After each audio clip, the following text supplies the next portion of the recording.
पतलू और रेबा दो बहनें थे, लेकिन स्वभाव से पतलू और रेबा बिल्कुल अलग थे। रेबा छोटी थी और पतलू बड़ी। रेबा छोटी थी लेकिन फिर भी बहुत समझदार और सुशील लड़की थी, और दूसरी तरफ पतलू बहुत ही लालची और घमंडी लड़की थी। पतलू और रेबा के माता पिता थे जॉन और झटका। जॉन एक दिन पतलू से कहता है, बेटा पतलू, तुम्हारे लिए एक बहुत ही अच्छा रिश्ता आया है। लड़का बैंक में नौकरी करता है। तो इसमें कौन सी बड़ी बात है पापा? मैं हूँ ही इतनी खूबसूरत कि मेरे लिए तो ऐसा रिश्ता आना ही था। लेकिन आप एक बात कान खोल के सुन लीजिए, मेरी शादी पे मैं कोई कंजूसी नहीं देखूंगी। मुझे हर एक चीज परफेक्ट चाहिए, चाहे वो खाना हो या डेकोरेशन। एक हेतु ही पतलू कमरे में चली गई।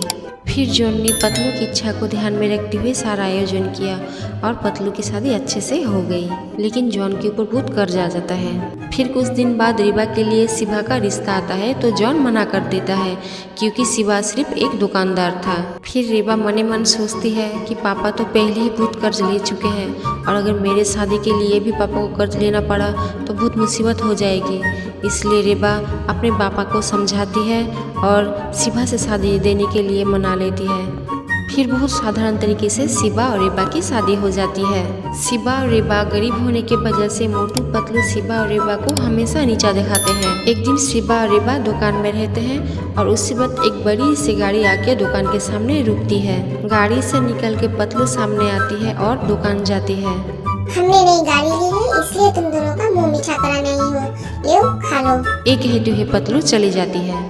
तुम्हारी बहन हम लोगों को मुंह मीठा कराने नहीं, बल्कि हमारी गरीबी का मजाक उड़ाने आई थी, क्योंकि हम तो बहुत गरीब है ना, और कभी गाड़ी नहीं खरीद सकते। क्यों? हम गाड़ी क्यों नहीं खरीद सकते?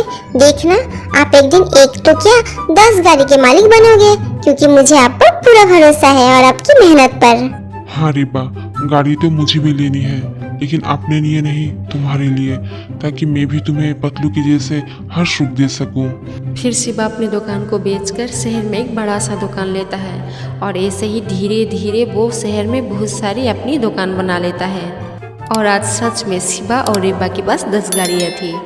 फिर एक दिन रेबा जब शिवा को लेकर अपने मायके जाती है तो देखती है उसके मायके पे मोटू और पतलू भी मौजूद है, और मोटू पतलू शिवा रेबा से अपनी गलती की माफ़ी मांगते हैं। एक मिसअंडरस्टैंडिंग की वजह से मोटू को नौकरी से बैंक वालों ने निकाल दिया है। प्लीज तुम अपनी एक मॉल पे मोटू को एज ए मैनेजर का जॉब दे दो प्लीज। इंसान को कभी भी दौलत का रूप नहीं दिखाना चाहिए। कल तुम्हारे पास था, आज मेरे पास है, शायद कल मेरे पास रहे या ना रहे, लेकिन जो हमेशा हम लोगों के साथ रहेगा वो है इंसानियत। इंसान को कभी अपनी इंसानियत नहीं भूलनी चाहिए। मुझे पहले ही पता चल गया था कि मोटू जी की नौकरी चली गई है। मैंने पहले ही सोच लिया था मेरे मॉल पे मैं मोटू जी को एक नौकरी दे दूंगा। आपको रिक्वेस्ट करने की कोई ज़रूरत नहीं है। फिर वो एक साथ मिलजुल के रहते हैं। गलती तो सभी करते हैं, लेकिन गलती करने के बाद अपनी गलती मानकर जो माफ़ी मांग ले, उसमें ही होती है असली इंसानियत।